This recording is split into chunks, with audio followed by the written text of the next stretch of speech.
Sí, Señor, queremos rogarte esto, Señor, que continúes haciendo la obra que solo tu Espíritu puede hacer, Señor, en nosotros. Gracias por habernos hecho tu familia, por el poder de tu amor, de tu gracia y de tu Espíritu. Ahora somos tu familia, Señor. Nos has rescatado por gracia y, Señor, que tu poder siga obrando en nosotros. Te lo pedimos esta noche. Te damos gracias. Amén. Buenas noches, puedes tomar tu lugar. Me tocó a mí compartir en esta serie sobre el Espíritu Santo, el tema del poder del Espíritu Santo. Y durante estas noches que hemos estado hablando sobre el Espíritu Santo, pues varios versos se han cruzado, ¿verdad? Que tocan este tema. Y creo que algo que es bueno recordar cuando hablamos acerca del poder del Espíritu Santo es recordar que el Espíritu Santo no es un poder, sino una persona, ¿verdad? Pero es una persona poderosa, es la tercera persona de la Trinidad. Y cuando pensamos en el Espíritu Santo, es difícil, ¿verdad? Tratar de tener una imagen acerca de qué es el Espíritu. Pensamos en algún ser invisible o algún ser que de alguna manera está conectado con la vida o viene esta imagen a nosotros, ¿verdad? De pronto de un fantasma o algo así. Pero en la Biblia no encontramos una imagen así, sino que en Génesis encontramos esta imagen del Espíritu Santo como la presencia personal de Dios que está trayendo orden y vida del caos en el que estaba la tierra. Así que vemos que en el concepto bíblico, en el Antiguo Testamento, se referían al Espíritu Santo precisamente como la presencia personal de Dios, aquel que trae vida, aquel que ejecuta los planes de Dios, que está trayendo orden del caos, que está creando, que se mueve incluso, dice Génesis, sobre la faz de la tierra, dando vida, orden, belleza al universo. Y una de las grandes promesas que en el Antiguo Testamento se encontraban era la promesa de que un día Dios personalmente vendría sobre su pueblo y sería su presencia derramada sobre cada uno de los creyentes. De hecho, el Antiguo Testamento, si pudiéramos resumir esta promesa del Espíritu, de la presencia personal de Dios, el Antiguo Testamento dice que un día Dios vendría sobre un nuevo templo, que cuando eso sucediera, todo Israel se convertiría en un nuevo Israel gobernado bajo un nuevo rey, y que en ese momento el reino de Dios irrumpiría en la tierra, sería establecido en la tierra, y ese reino sería anunciado a todas las naciones. De hecho, en uno de los pasajes que el Antiguo Testamento menciona al Espíritu de una manera muy especial, hablando en especial sobre su poder, es Ezequiel 37, en donde el profeta tiene una visión de un valle lleno de huesos secos y donde Dios le dice al profeta que hable al Espíritu, y entonces un viento sopla sobre los huesos y comienza precisamente ese poder creativo que vimos en Génesis. En Ezequiel empieza a unir estos huesos y les empieza a salir carne y ahora tienen vida. Es una imagen muy, muy, muy poderosa. Así que la esperanza de que vendría el Espíritu que da vida, el poder creativo de Dios, vendría sobre un templo, sobre la creación de un nuevo pueblo, redimido, rescatado, en donde Dios traería su reino y gobernaría un nuevo rey. Ahora, ¿por qué esto es importante? Bueno, acompáñame a Hechos capítulo 1.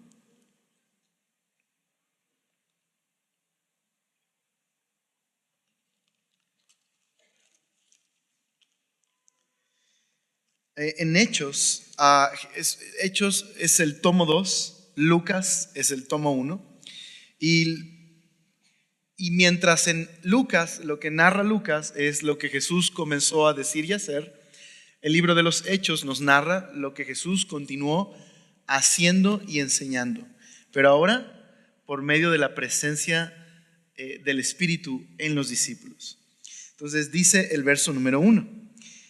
En el primer tratado, oh Teófilo, hablé acerca de todas las cosas que Jesús comenzó a hacer y a enseñar, hasta el día en que fue recibido arriba, después de haber dado mandamientos por el Espíritu Santo a los apóstoles que había escogido, a quienes también, después de haber padecido, se presentó vivo con muchas pruebas indubitables, apareciéndoseles durante 40 días y hablándoles acerca de el reino de Dios. Y estando juntos, les mandó que no se fueran de Jerusalén, sino que esperasen la promesa del Padre, la cual les dijo: oísteis de mí, porque Juan ciertamente bautizó con agua, mas vosotros seréis bautizados con el Espíritu Santo, Espíritu Santo dentro de no muchos días. ¿Ok? Entonces, ¿recuerdas las promesas del Antiguo Testamento? La presencia personal de Dios, su Espíritu, que puede crear y dar vida, y que tenía los profetas esta imagen de que cuando esto sucediera, habría un nuevo templo donde Dios vendría personalmente a vivir por medio de su Espíritu, haría un nuevo pueblo, gobernados bajo un nuevo rey, y Dios mismo establecería su reino en la tierra. Esa era la imagen, ¿ok? Bueno, en Lucas y en los evangelios vemos a Jesús que cuando aparece en la escena, Jesús aparece en una clásica escena en los evangelios, en el bautismo de Jesús, ¿recuerdas? Aparece Juan el Bautista diciendo que Jesús es el cumplimiento de las esperanzas y las promesas del Antiguo Testamento, y cuando es bautizado, ¿qué viene sobre él? El Espíritu en forma de una paloma, una imagen que recuerda Génesis, el poder de Dios creativo, ¿ok? Creando y dando orden del caos. Y así que está Jesús recibiendo, siendo señalado como el Hijo auténtico de Dios y recibiendo el poder del Espíritu. Y el primer mensaje de Jesús inmediatamente después de esa escena, que autentifica a Jesús como el Hijo, es: el reino de Dios está aquí entre ustedes. Arrepiéntanse. Así que Jesús, lleno del Espíritu Santo, anduvo haciendo la obra de Dios, trayendo el reino de Dios, sanando enfermos, liberando personas oprimidas, trayendo el reino de Dios y su cumplimiento, ¿ok? Pero después Jesús, en esa misma misión, trayendo ese reino, va a la cruz por el poder del Espíritu y resucita también después de morir por el poder del Espíritu. Y después de resucitar, nos dice ahora que se presenta a los discípulos y les dice que es el cumplimiento de ese reino, de esas promesas. Ahora, por lo que Jesús ha hecho por medio del Espíritu, ahora los discípulos, por medio del mismo Espíritu, van a hacer la obra de Dios. ¿Cuál obra? Van a convertirse en testigos por el poder del Espíritu. Digamos que 3 cosas son las que el Nuevo Testamento en general, hay muchas más, pero 3 cosas en general el Nuevo Testamento hablan como el cumplimiento de esta promesa en la que el Espíritu de Dios, la presencia personal de Dios, traería su poder al mundo. Y la primera de ellas es que estos discípulos se convertirían en testigos precisamente de ese reino que Jesús ha traído. Entonces, lo interesante, ¿recuerdas? La promesa del Antiguo Testamento era un nuevo pueblo bajo un nuevo rey y un nuevo templo. Pues ese nuevo templo resultó no ser un edificio, sino ser personas. Ese nuevo pueblo resulta que ahora no solo, dice la Biblia, está conformado por el pueblo de Dios judíos, sino que ahora personas de todos lados. En el capítulo 2 aparecen los creyentes hablando en otros idiomas, en otras lenguas, que judíos que vivían fuera de Palestina les entendían hablar en esos otros idiomas. Y eso simplemente simbolizaba cómo ahora la iglesia, ese nuevo pueblo, iba a ser conformado por personas de todos lados, unidos bajo la obra de Jesús, su muerte y resurrección, llenos del poder de Dios. Y ese reino no iba a ser un reino físico, sino un cuerpo de personas rescatadas por Dios, libres del pecado, que anunciarían precisamente ese reino de Dios que Dios estaba estableciendo en el corazón de las personas. Estos discípulos se convertirían en testigos de ese reino. Bueno, esta promesa que Jesús les está haciendo, de lo que habló el pastor en la primera enseñanza, ese poder está disponible para nosotros. Hemos sido llamados a ser testigos de que ahora somos parte de un nuevo reino, de la familia de Jesús, que todos nosotros somos parte de ese reino y que la invitación es para todos aquellos que creen en lo que Jesús vino a hacer, a morir por el pecado y con su muerte vencer la muerte. Así que dice ahí el verso número 6. Entonces los que habitaban reunidos le preguntaron diciendo: Señor, ¿restaurarás el reino a Israel en este tiempo? ¿No? Hablando de este reino que esperaban. Y les dijo: no os toca a vosotros saber los tiempos o las sazones que el Padre puso en su sola potestad, pero recibiréis poder cuando haya venido sobre vosotros esta promesa, el Espíritu Santo, y me seréis testigos en Jerusalén, Judea, Samaria y hasta lo último de la tierra. Mediante el poder del Espíritu que le dio poder a Jesús para llevar el reino de Dios, la buena noticia del reino de Dios a Jerusalén, ahora ese Espíritu de Dios, porque Jesús murió y resucitó en cumplimiento a la promesa, ahora ese Espíritu es ese poder disponible para todos los creyentes, para que vayan a todas las naciones y puedan testificar que Jesús es Rey y de su reino. Entonces, eso es lo primero que esta noche quisiera que meditáramos. Hemos sido llamados a ser parte de la familia de Jesús y a vivir bajo su reino. Pero tenemos este recurso disponible, el poder del Espíritu de Dios, que ahora vive en nosotros. Nosotros somos ese nuevo templo y esa nueva familia donde su Espíritu habita y nos da el poder para dar testimonio de su reino. De hecho, en el capítulo 2 viene el cumplimiento de esa promesa, viene el Espíritu Santo sobre los creyentes, hablan en otros idiomas y lo que sucede es que Pedro, hay personas que están muy confundidas y están pensando en que lo que está sucediendo es algo muy extraño, piensan, quizás están borrachos. Así que Pedro se levanta y da el primer sermón de la iglesia, dice el capítulo 2, en el verso número 14.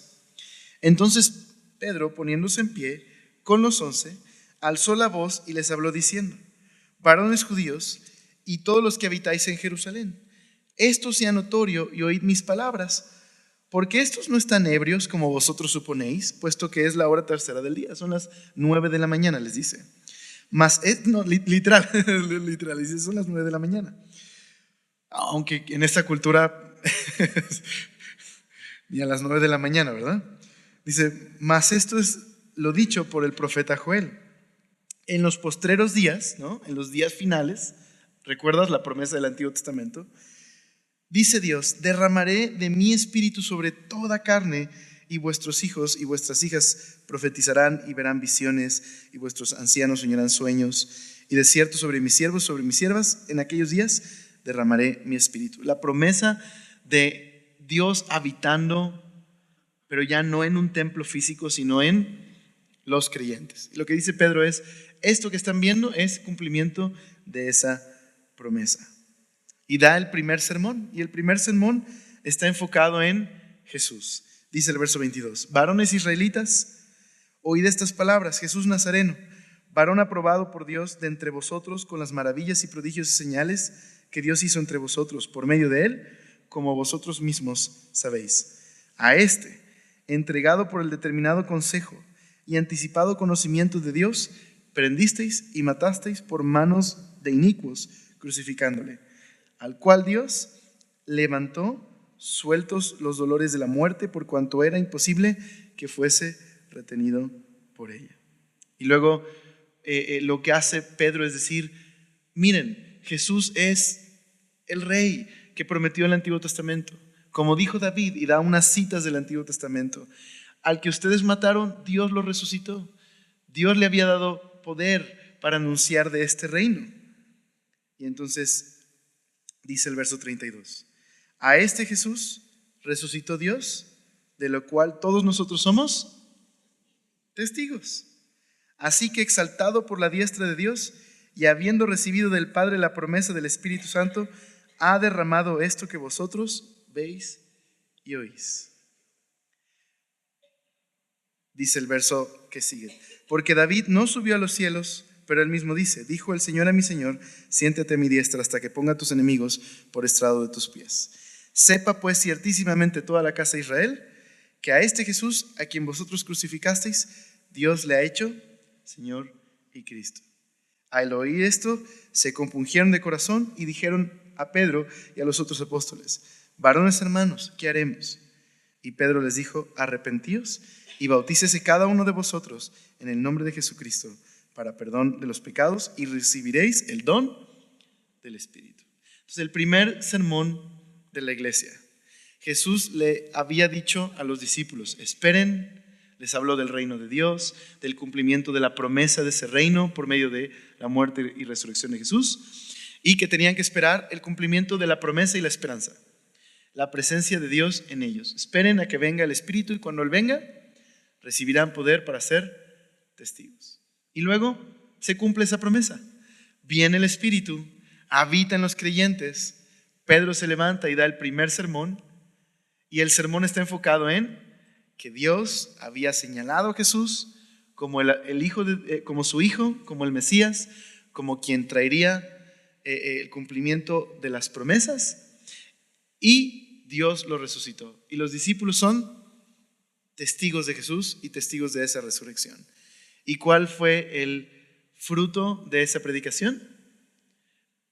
Que trajo Dios convicción a los corazones de los que oyeron, se arrepintieron, y ese día se añadieron como 3,000 personas. Bueno, incluyendo niños, mujeres, algunos calculan como unos 5,000 o más, ¿no? Entonces, la primera iglesia comenzó así, el nacimiento por medio del cumplimiento de esta promesa del poder del Espíritu, que les dio poder a los creyentes para dar testimonio. Pero continuó ese poder a través de la iglesia. Entonces dice el verso 43. Bueno, desde el 41 dice, así que los que recibieron su palabra fueron bautizados, es decir, públicamente se identificaron, sigo a Jesús, Él es el Rey, Él es el Mesías, creo en Él, y se añadieron aquel día como 3,000 personas, y perseveraban en la doctrina de los apóstoles, en la comunión unos con otros, en el partimiento del pan y en las oraciones. Y sobrevino temor a toda persona y muchas maravillas y señales eran hechas por los apóstoles. Es decir, Jesús continuó haciendo y enseñando por medio de los discípulos por el poder del Espíritu. Y todos los que habían creído estaban juntos y tenían en común todas las cosas. Y vendían sus propiedades y sus bienes y los repartían a cada uno según la necesidad de cada uno. Es decir, ahora en lugar de vivir defendiendo lo suyo y sus derechos, vivían cuidando de los demás y viendo por los demás. No vivían de manera egoísta, sino viendo por los demás. Y dice el 46, y perseveraban unánimes cada día en el templo y partiendo el pan en las casas, comían juntos con alegría y sencillez de corazón, alabando a Dios y teniendo favor con todo el pueblo. Y el Señor añadía cada día a la iglesia a los que habían de ser salvos. Entonces, Jesús había cumplido su promesa, ahora el poder del Espíritu estaba en los creyentes y los creyentes simplemente estaban dedicados a obedecer a Jesús y amar a Jesús y seguían las enseñanzas de los apóstoles, juntos oraban, juntos celebraban la muerte y la resurrección de Jesús, en las casas se reunían. En ese tiempo era así porque eran pocos y más adelante cuando pudieron construyeron lugares donde podían reunirse, así que simplemente amaban a Jesús, se reunían, compartían lo que podían juntos, había generosidad, alababan a Dios, amaban a Dios. ¿Qué estaba sucediendo? El poder de Dios en sus vidas los estaba transformando. La gente estaba a su alrededor sacada de onda, pero al mismo tiempo dice que tenían favor con los demás. Es decir, esta comunidad de creyentes estaba impactando su comunidad simplemente como cristianos, vivir bajo el poder del Espíritu y dar testimonio de Jesús y de que había resucitado. ¿Y cómo daban testimonio? Pues su propia vida era un testimonio del poder de Jesús y de cómo Jesús había resucitado. Y ese poder es el que está disponible para la iglesia a lo largo de los siglos. Y lo que veo en estos capítulos, ¿no?, es simplemente que cuando la iglesia está confiando en Dios, viviendo de manera sencilla, amando a Jesús, reuniéndose, permaneciendo en la palabra, alabando a Dios, buscando ser generosos hacia los demás, mostrando el amor y la compasión de Jesús entre ellos y hacia otros, por el poder del Espíritu, es el mayor testimonio de Jesús. Y lo que hace es impactar a otros, ¿verdad? Impacta a otra, a la comunidad que está alrededor. Así que tú y yo hemos sido llamados a ser testigos. ¿Testigos de qué? De que Jesús resucitó, de que está vivo, y damos testimonio simplemente al permitir que su poder esté en nuestras vidas.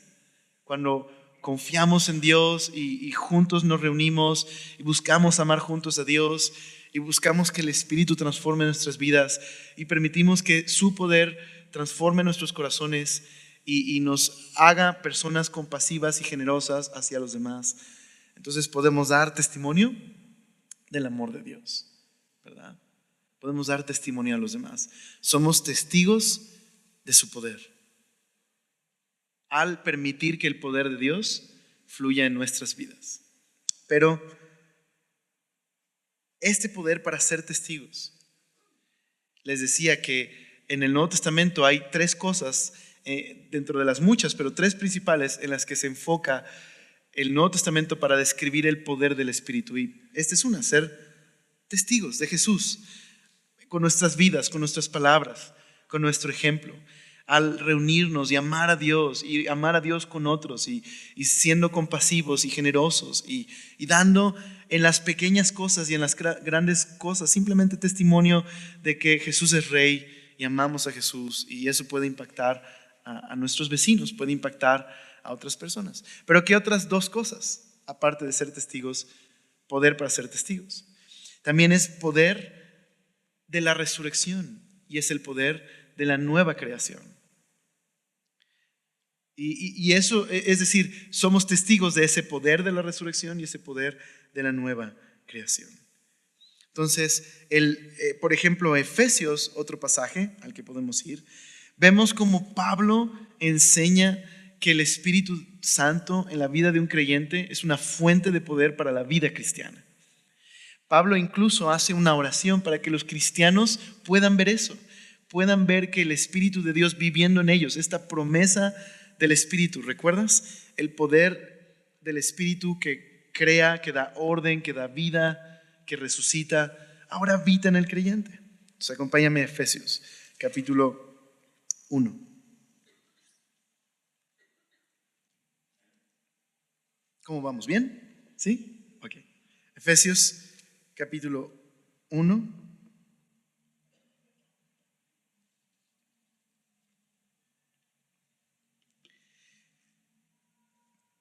En la que llaman la quinta esencia del Evangelio, ¿no?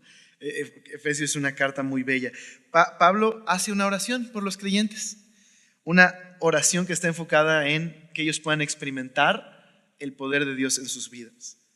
Entonces dice el verso 15 de capítulo 1, después de hablarles de todo lo que Dios ha hecho por medio de Jesús por ellos, Pablo les dice: por esta causa también yo, habiendo oído de vuestra fe en el Señor Jesús y de vuestro amor para con los santos, no ceso de dar gracias por vosotros, haciendo memoria de vosotros en mis oraciones, para que el Dios de nuestro Señor Jesucristo, el Padre de gloria, os dé espíritu de sabiduría y de revelación en el conocimiento de Él. Simplemente oro para que Dios les dé sabiduría y abra sus ojos y se manifieste a sus vidas y puedan conocerlo, dice el 18. Alumbrando los ojos de vuestro entendimiento para que sepáis cuál es la esperanza a que Él os ha llamado y cuál es la riqueza de la gloria de su herencia en los santos. Simplemente para que sepan cuánta esperanza tenemos ahora en Jesús, que nosotros pertenecemos a Jesús y que nos ha enriquecido. Y dice el 19, chécate. Y cuál la supereminente grandeza de su poder para con nosotros los que creemos. ¿Qué clase de poder? Pablo ora porque todos los cristianos puedan abrir sus ojos. Dios pueda revelarles el gran poder, la fuente de poder a la que ellos pueden acceder, que está disponible porque Dios vive en ellos, porque Dios los ha rescatado, porque tienen al Espíritu. Dice, este poder, ¿qué clase de poder es? Dice, según la operación del poder de su fuerza, la cual operó en Cristo, ¿cómo? Resucitándoles de los muertos y sentándole a su diestra en los lugares celestiales. Dice, sobre todo principado y autoridad y poder y señorío y sobre todo nombre que se nombra, no solo en este siglo, sino también en el venidero. Pablo quiere que sepamos que el poder del Espíritu es el mismo poder que levantó a Jesús de los muertos, es el mismo poder que lo sentó a la diestra de Dios, es el mismo poder que ha dado a Jesús autoridad sobre todos y sobre todo en el universo. Y ese poder, por medio del Espíritu, está disponible para los creyentes. Está increíble, ¿verdad? Ahora, nuestra historia humana, dice un pastor que estaba escuchando, nuestra historia humana es una historia de abuso de poder. Es una historia donde para nosotros la idea de poder tiene que ver con hacer lo que yo quiera, recursos para hacer lo que yo quiera. Incluso en un contexto cristiano, siendo sensibles, sin ofender a nadie, pero muchas veces nuestro concepto cristiano de poder y de lo que llamamos victoria cristiana, de lo que consideramos una victoria cristiana, es una vida de, por ejemplo, éxito, una vida sin problemas, una vida que no experimenta sufrimiento y dolor. Entonces, hablamos de poder en la vida cristiana, de una vida que no tiene problemas, no tiene enfermedades, y es más, y tiene éxito en todo lo que hace, en el concepto del mundo de lo que es éxito. Pero el poder al que se refiere la Biblia, con el poder que el Espíritu Santo que ahora habita en nosotros por la promesa de Jesús, la clase de poder que describe es un poder muy diferente. El poder que resucitó a Jesús y le ha dado autoridad sobre todo. Al poder al que se refiere Pablo es el poder que hizo que Jesús venciera a la muerte. ¿Cómo? Cuando Jesús rindió voluntariamente en obediencia a su Padre su vida, cuando en su misión obedeció a su Padre y se rindió para permitir que otros aplastaran su vida. Es entonces que en cumplimiento a la promesa de Dios, Jesús venció a la muerte con su muerte. Pero Dios y el poder del Espíritu revirtió la muerte y exaltó a Jesús al resucitarle. Así que, ¿qué es lo que Pablo está diciendo en Efesios?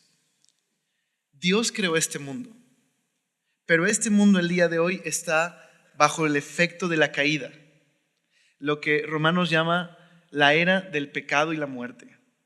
Estamos bajo un mundo de pecado y egoísmo. Pero la promesa que tenía el Antiguo Testamento, ¿recuerdas? Un nuevo pueblo, Dios habitando y reinando bajo un nuevo rey, ¿ok? Y lo que Pablo dice es que por la muerte de Jesús, ese reino futuro ha colisionado con este reino de muerte y egoísmo. De manera que el día de hoy Jesús ha inaugurado ese nuevo reino.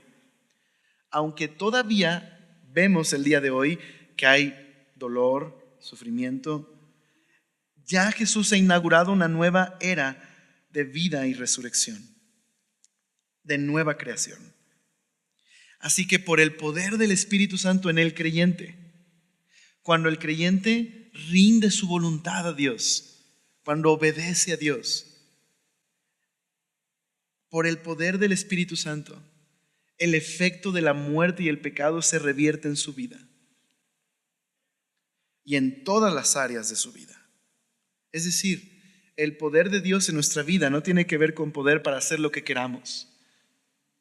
Es poder que toma a una persona que está rota, muerta, que es egoísta y ambiciosa, y la convierte en una persona nueva, que a través de conocer a Jesús y confiar en Él, por medio del Espíritu, podemos ser nuevas personas.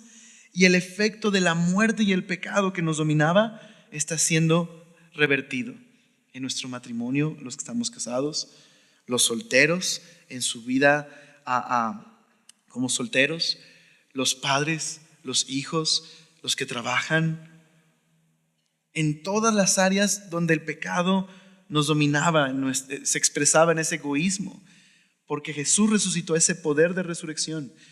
Ahora que nosotros nos rendimos a Dios, confiamos en Él, ese poder en nuestras vidas está revirtiendo el efecto de la muerte y del pecado en nuestras vidas. Nos ha resucitado en una persona completamente nueva.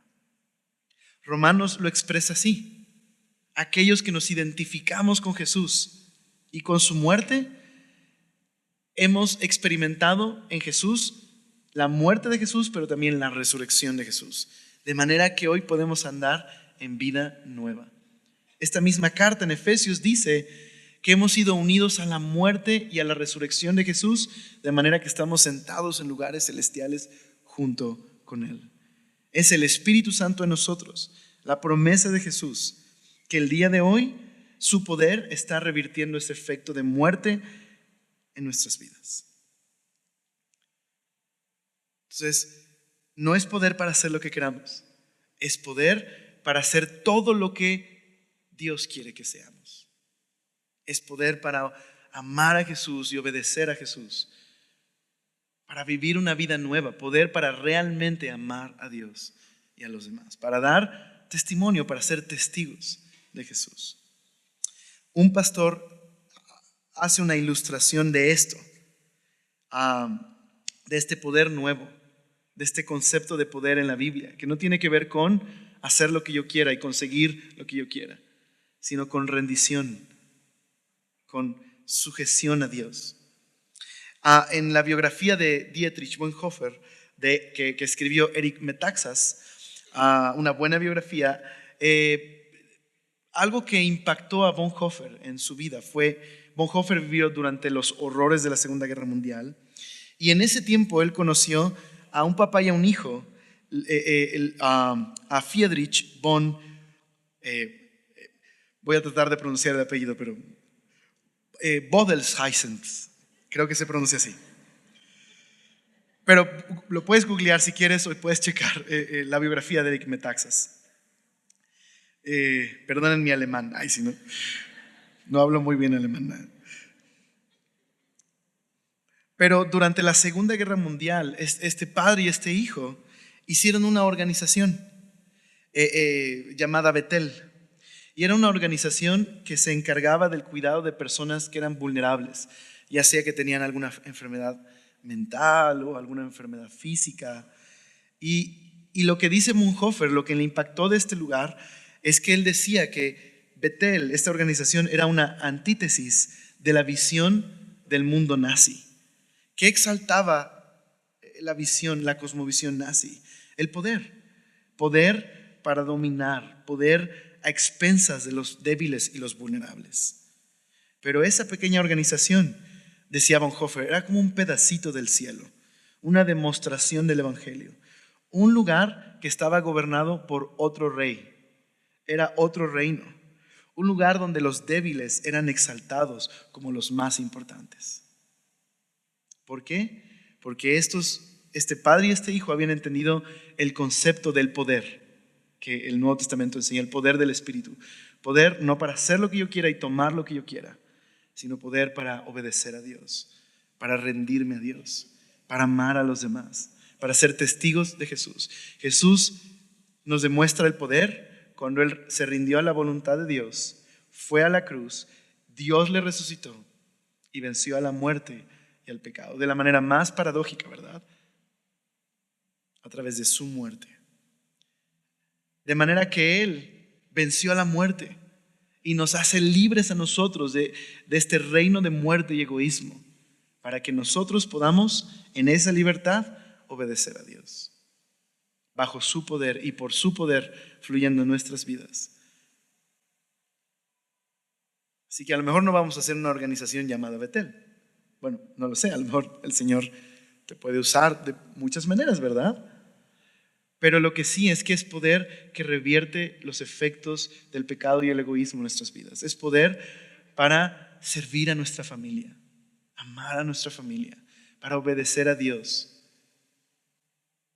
para ser compasivos hacia los demás. El poder de Dios en nuestras vidas. Y por último, en esta noche, el Nuevo Testamento liga el ser testigos de la resurrección de Jesús y este poder de la resurrección misma que ahora nosotros hemos recibido. Pablo ora para que tú y yo nos demos cuenta que eso está a nuestro acceso. Porque Dios vive en nosotros y porque Jesús nos ha rescatado, tenemos este nuevo poder para ser nuevas personas. Y por lo tanto, el Nuevo Testamento enseña también que el poder del Espíritu tiene que ver con una nueva creación.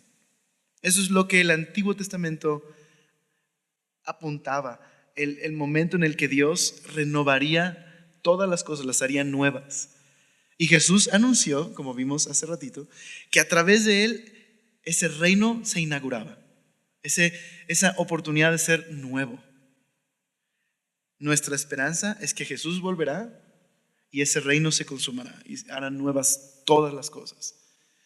Por eso, déjame ponerlo así, el tener al Espíritu Santo y su poder en nosotros es una probadita del cielo, de ese reino que anhelamos, de esa libertad. Entonces dice Romanos 8, acompáñenme por favor, Romanos 8.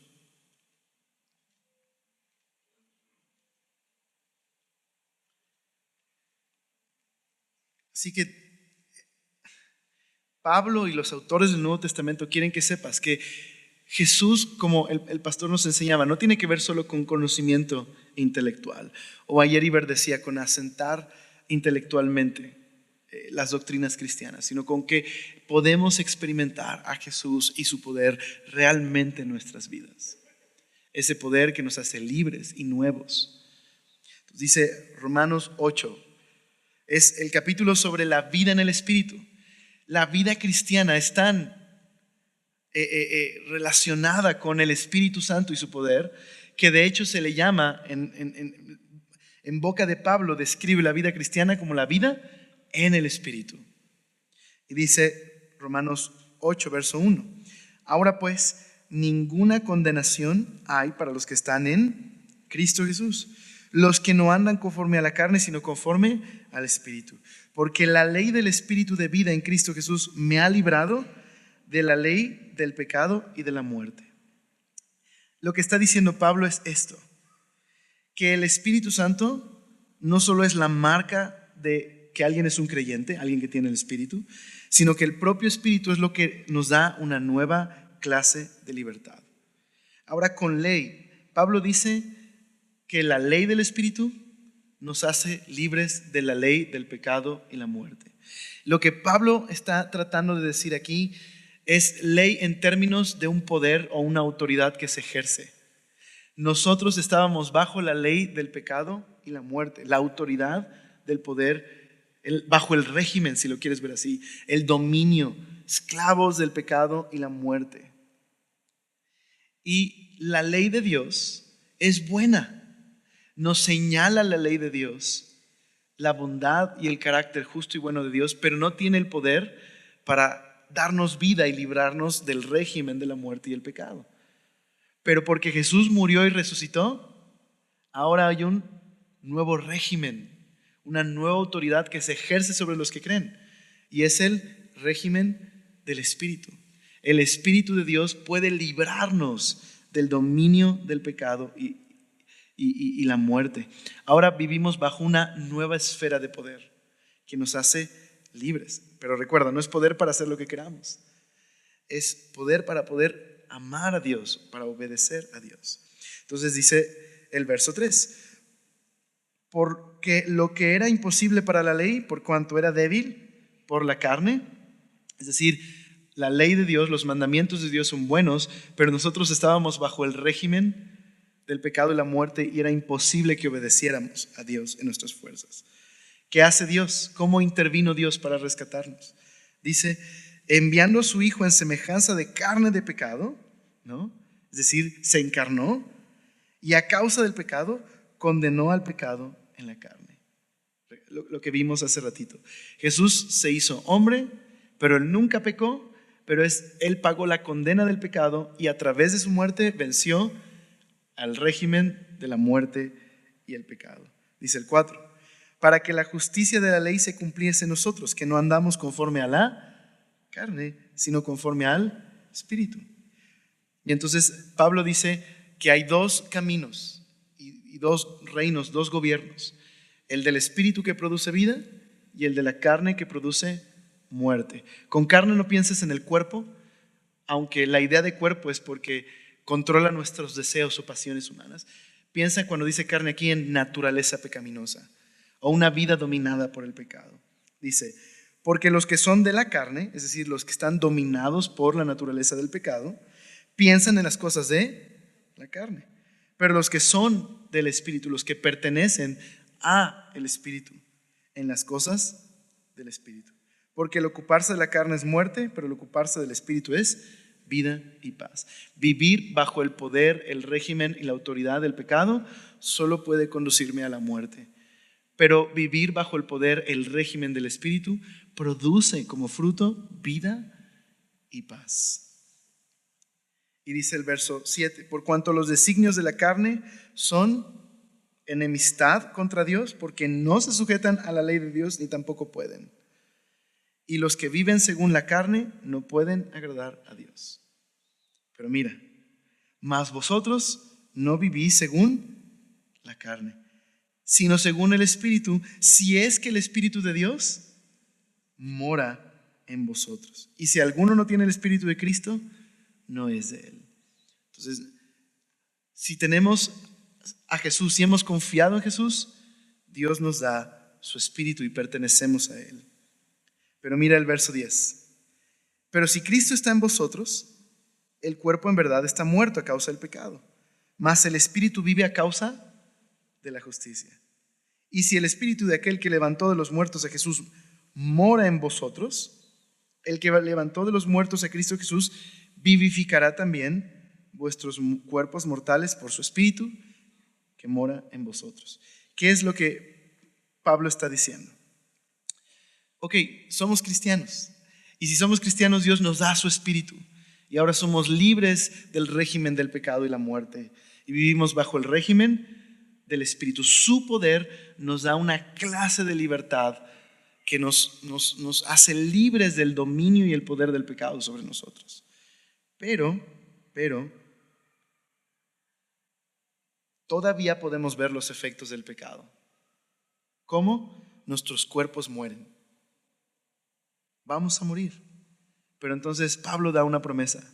En aquellos que el Espíritu Santo vive, así como el Espíritu de vida levantó a Jesús de los muertos, el Espíritu de vida, o sea, el Espíritu Santo, nos da Dios la garantía que la tumba no es el final del creyente, sino que resucitaremos. ¿Verdad? Amén, ¿verdad? Pero, entonces como conclusión, vamos a ponerlo así.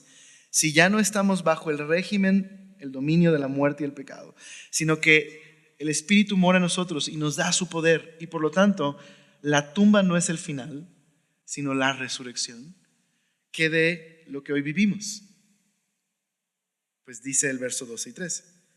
Así que hermanos deudores somos no a la carne, para que vivamos conforme a la carne. Porque si vivimos conforme a la carne moriréis, mas si por el Espíritu, qué interesante forma de decirlo, hacéis morir las obras de la carne, viviréis. Es decir, la conclusión es, el Espíritu de Dios nos da poder y nos libra de la condenación del pecado, pero también nos asegura nuestro futuro, resucitaremos. Por lo tanto, ya no estamos obligados a vivir en pecado. Podemos decir no al pecado, porque el poder que resucitó a Jesús de los muertos vive en nosotros y su poder nos libra día con día. El poder que nos hace una nueva creación, nuevos. Pero Pablo dice algo interesante. Si por el Espíritu haces morir las obras de la carne. Es decir, para poder vivir una vida de obediencia a Dios, decía ayer el pastor Iber, no es, Señor, quiero dejar el cigarro, ¿verdad? Porque uno puede dejar el cigarro sin ser cristiano, ¿verdad? Tiene que ver con esto. Más bien de una rendición de mi voluntad, de mis deseos, a la voluntad y los deseos de Dios y del Espíritu. Y es entonces que al rendirme a Él y al conocerle, puedo permitir que el poder de Dios fluya en mi vida.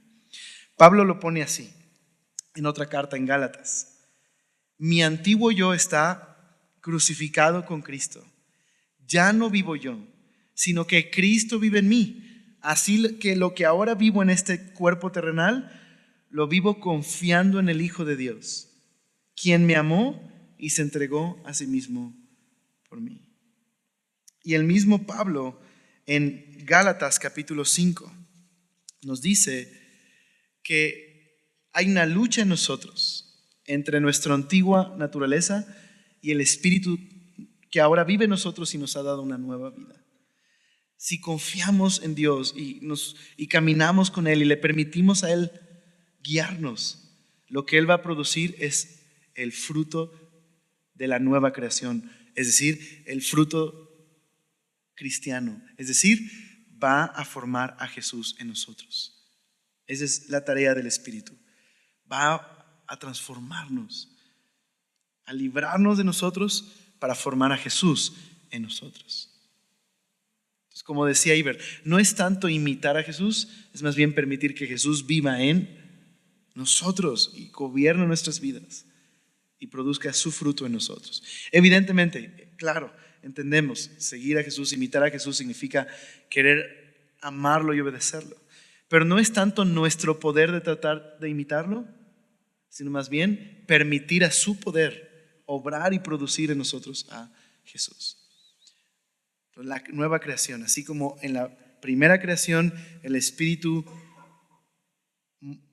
traía orden y belleza, incluso formando un jardín enorme, la tierra, de lo que era un desierto. Así, cuando confiamos en Jesús y simplemente permitimos su poder obrar en nosotros, del caos que era nuestra vida, revirtiendo el efecto del pecado y la muerte, puede producir un jardín, ¿verdad? El fruto del Espíritu, amor, gozo, paz, paciencia, es decir, a Jesús, producir a Jesús en nosotros. Y ese es el poder del Espíritu obrando en nuestra vida, haciéndonos testigos de que Jesús resucitó. ¿Cómo?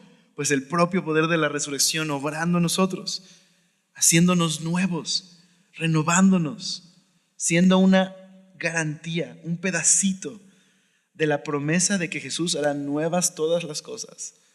Un pedacito de aquella promesa en donde Apocalipsis nos muestra todo renovado, donde no hay muerte, dolor, enfermedad, tristeza.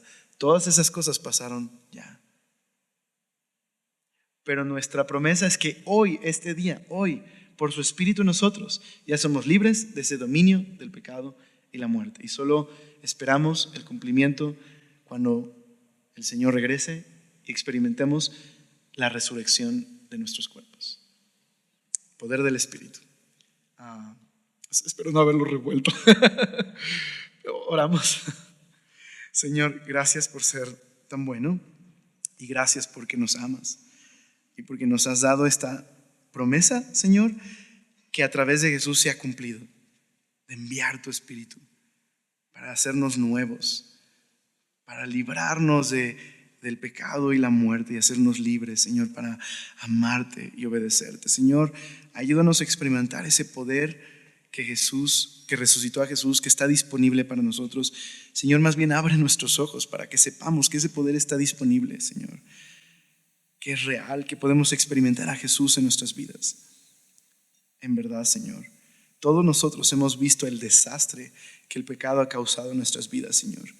Y todavía podemos ver los efectos muchas veces del pecado y nuestro egoísmo, Señor.